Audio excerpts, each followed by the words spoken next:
Hello, and welcome to this Youth Issues program. As young people, we face many challenges, and our goal is to talk through these challenges and to provide solutions for them. For the next few minutes, we will be talking about belonging. Now, belonging is one of those subjects that touches on many areas, but essentially we'll be discussing this idea that we're losing a sense of belonging. Our society is shifting so much that sometimes we lose our place and we don't know exactly where we fit. My name is Anna, and joining me in this conversation is my friend Paul.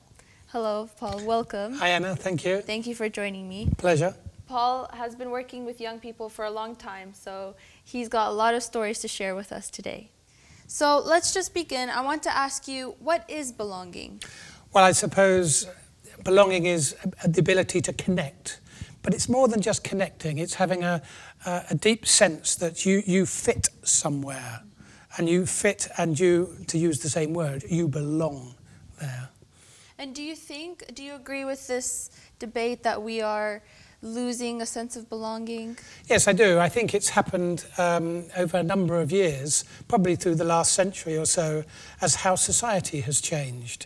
If I give you the example of probably your grandparents and further generations used to live out in villages, small towns. They worked in farms or cottage industries. But gradually what has happened, society has moved, and your generation and my generation before yours moved to cities. It's called urban drift. You move to get education, we move to get work, and in so doing, we've left behind some of the old structures, the family structure. We've left behind the local village community. And in so doing, we've gained some things, but we've lost a sense of belonging. And that's a challenge.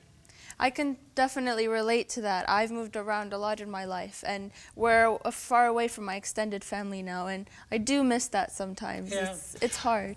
I can give you the example of my daughter. She got to age 18 and went to university. Now, we live on the outskirts of a big city, and she went into the city to study. And in so doing, she took university digs. And she was excited. It was going to be a new day for her. And I remember driving her up there to the university and getting her settled. And then there's the time where you say goodbye and she's on her own. Now, she would come back at weekends or different times. But I gradually realised something, that over the year, the excitement began to wear off. She had some friends, she had people that were sharing the accommodation, but gradually she became lonely. And it's very interesting, the next year she decided to stay at home and commute, which took her longer, cost her a little more in travelling, but for her, it was worth it because she belonged back, not just with her family. I'd like to think it was just her dad and mum she wanted to be with, but she had her friends where she lived, and that was her sense of belonging. Mm-hmm. Her community where she lived. Yep. Yeah. And that was more important than the excitement of moving away to the big city at the time. Well, you mentioned family, and there's a lot of people who grow up in dysfunctional families. Maybe their parents got divorced or they're raised by single parents. How do these young people, first of all, what are their struggles, and how can they get a sense of belonging even in their family? Yeah, again, life has changed. Once you lived out back in your village or town, I'm not saying everything was perfect, but you had some things going for you. And the first things you had going for you, you had an extended family. Now, I don't know what it was like in your family, but in families there used to be not just the children, but there were the parents and there were the grandparents, and there may have been aunts and uncles nearby and cousins and so forth. Now, maybe it's a bit like the Waltons, a bit too idealistic, but that's what happened. And so you had this big family structure, and you fitted in, all right, because you belonged, and you had other people that were part of knew where you belonged in life.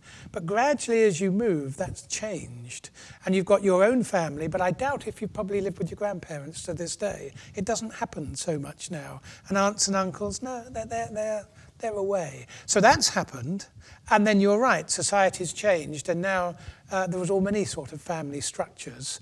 And there is a penalty to be paid in a way. There's a challenge, and it makes people lonely because they lose their self-esteem. So much is built in that family structure. Yes, and sometimes people don't feel accepted in the family that they're in. And so they turn to other people where they may get a sense of belonging. Number of things happen there, because gradually as you develop in life, it's going to happen. Just as you grow, you also develop mentally and socially, and there's this great challenge to want to be independent. Now, I don't know if you can remember it in your own life. I think I can in mine, and I can see it in my kids, certainly. And they just want to be independent. And that means actually pushing away for a time. And that's fine, but you're pushing away from the anchors.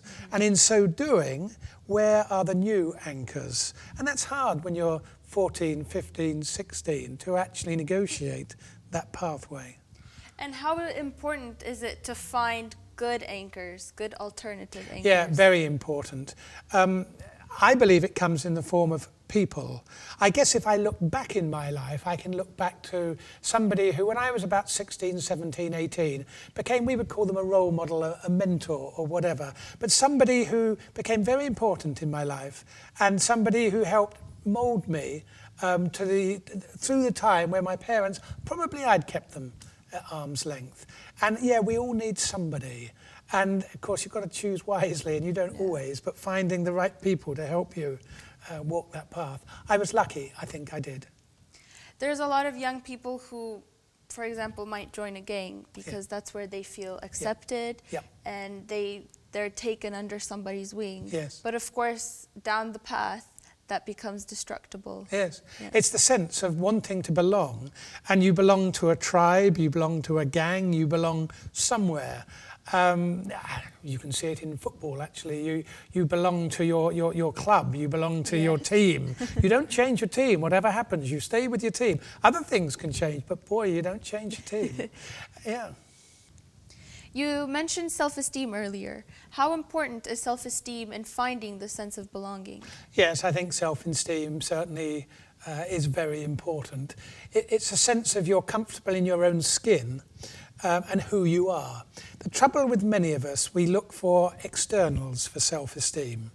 It could be possessions, it could be materialism, it could be belonging to your tribe or team or whatever.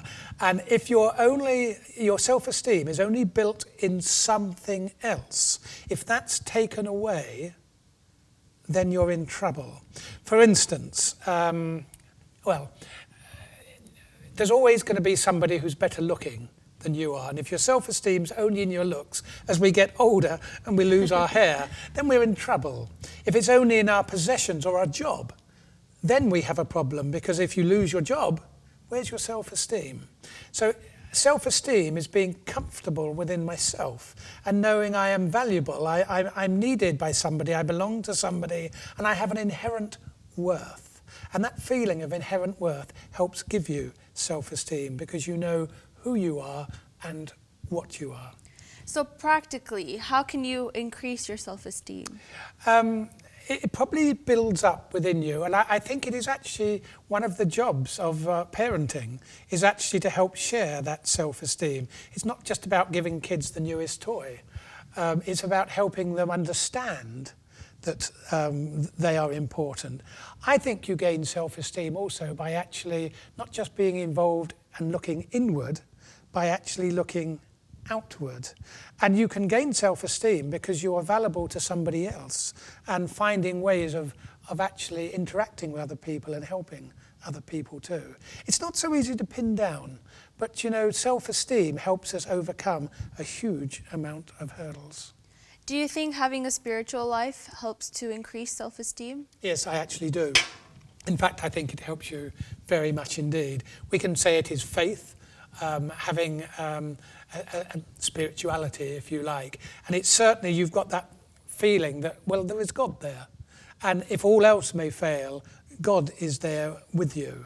There are many different instances where people have hung on through the very difficult times of life, and they know there is something there and somebody there for them. Do you think it's possible to feel alone even if you do live in a big family, or if you live in university and you're surrounded by students? Yeah, you can be lonely in a crowd. I saw this. We were running a big youth event and we were planning this event in another country. And there was a man who'd come to be part of the team. He was actually quite high up in an organisation. And at the end of the day, after we'd done a lot of hard work, the most natural thing all of us wanted to do was go and ring home. Now, it was before the internet in these days, so we were actually ringing home, but there were mobiles. And we had to go and find a connection.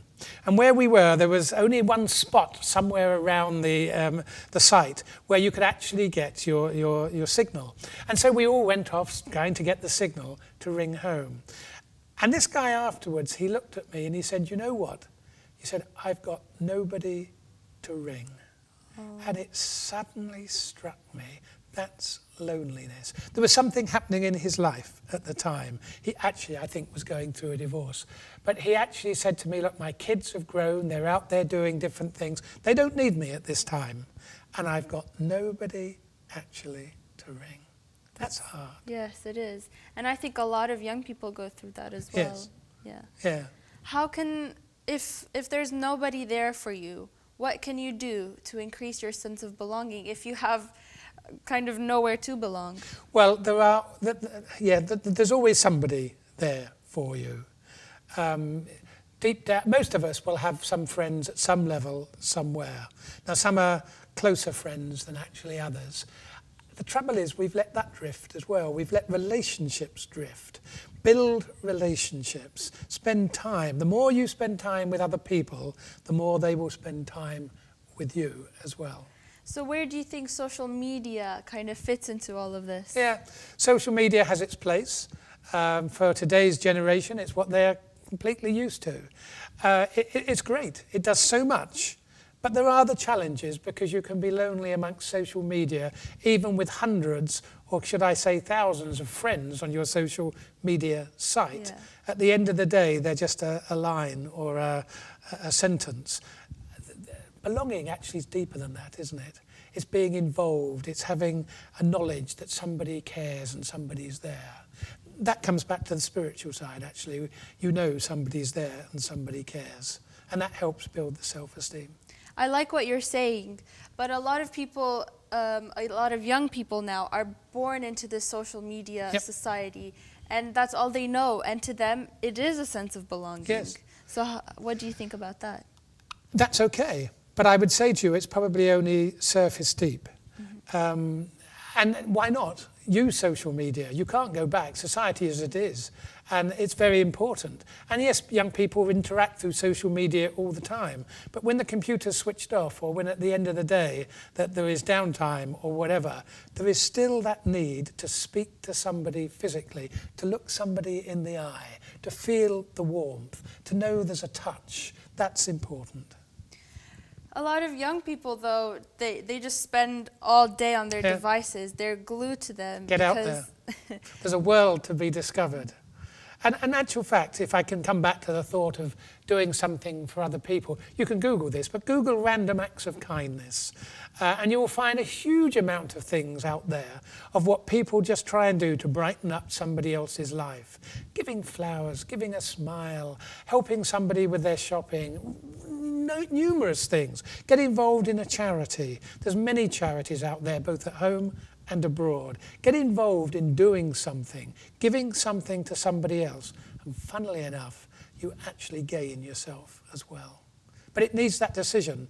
I'm going to get out there and I'm going to do something. So you need to take initiative. Yeah, take initiative, make a choice, get out there, be interested in other people. If you're interested in people, they will be interested in you. You're saying that it's important to take initiative and to really be active in finding your sense of belonging. Yes, I believe it is, and that's one thing that we can all actually do.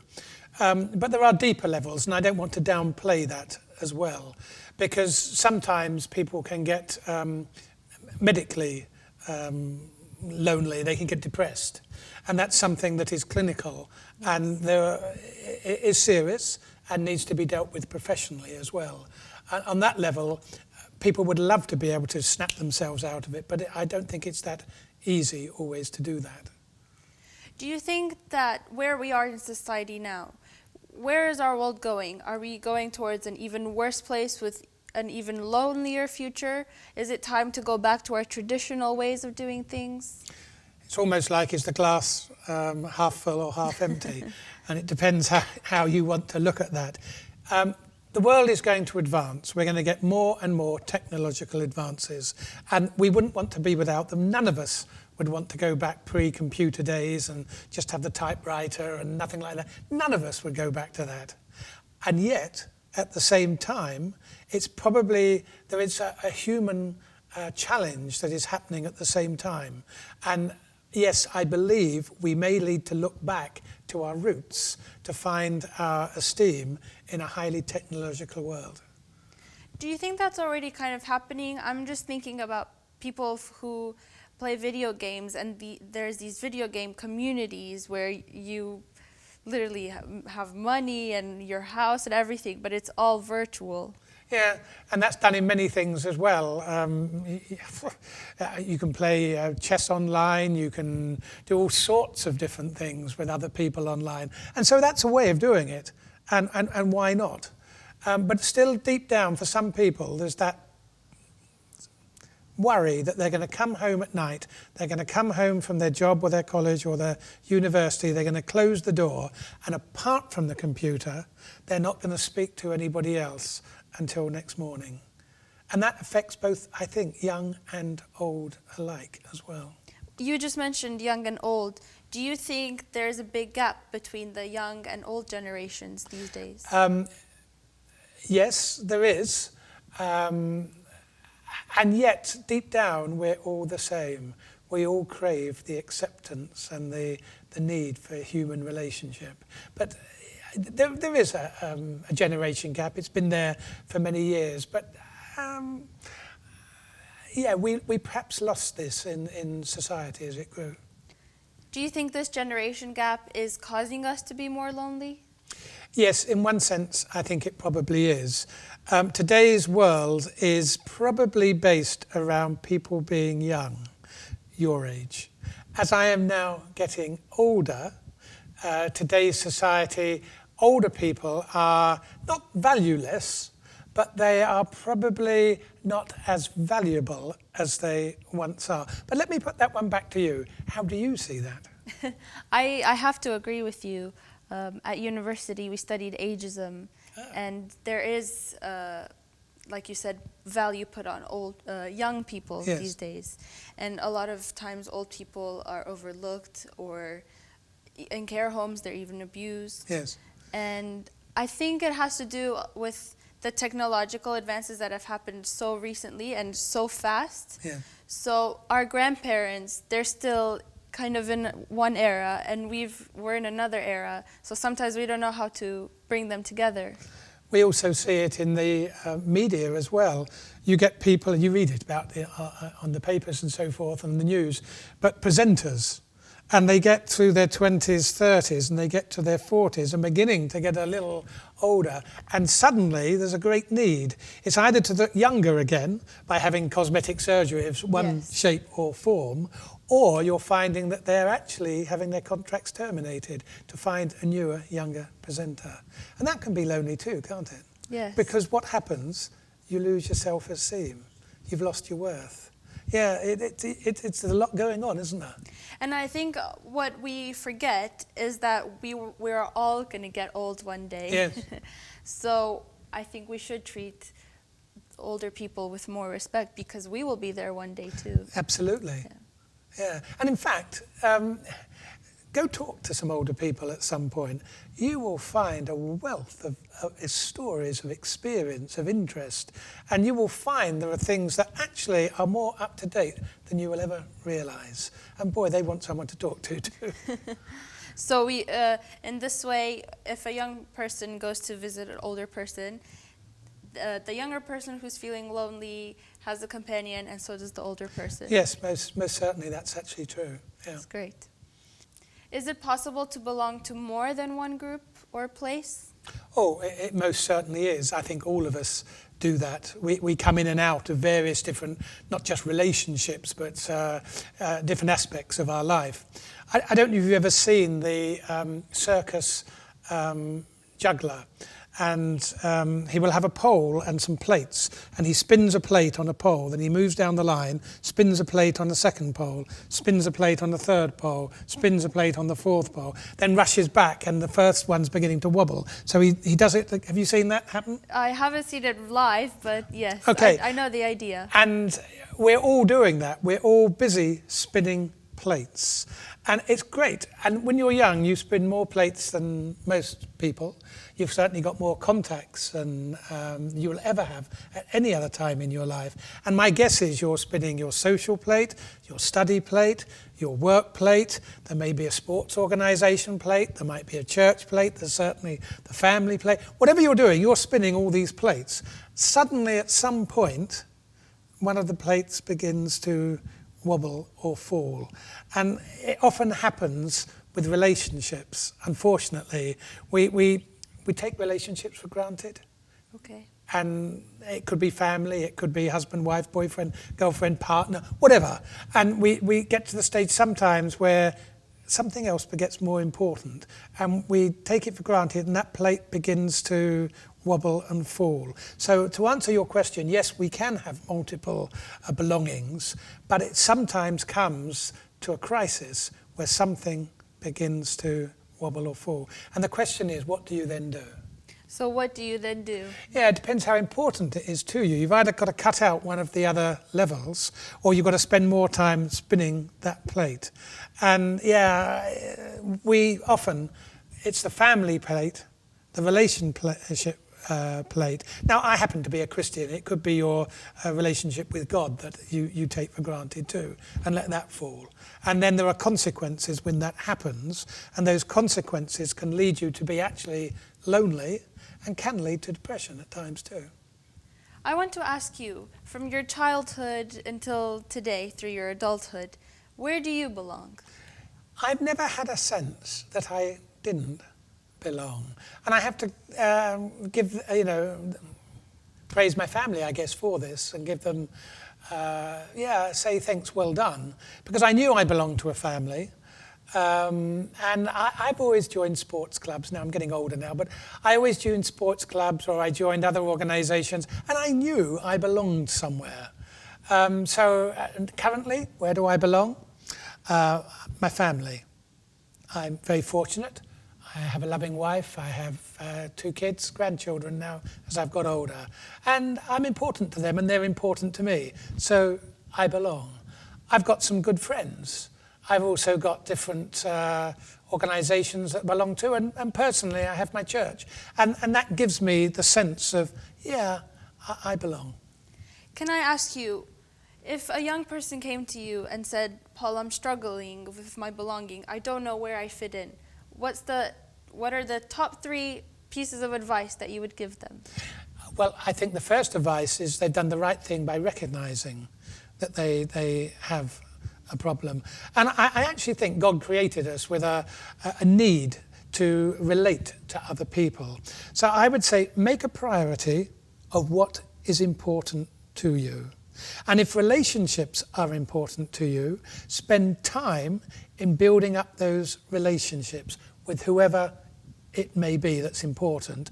And thirdly, don't just look at yourself, but look outside. And that's why I related about finding others in need to do something for. So I think those were the 3 top issues that I would, or the top ideas I would give somebody. Well, thank you very much for joining me, Paul, and sharing your thoughts about belonging. And thank you for joining us. If you have any questions or want to know more, or if you need a place to belong, then contact us at lifeconnect.info. And I leave you with this thought: live healthy, grow wise, and enjoy your youth.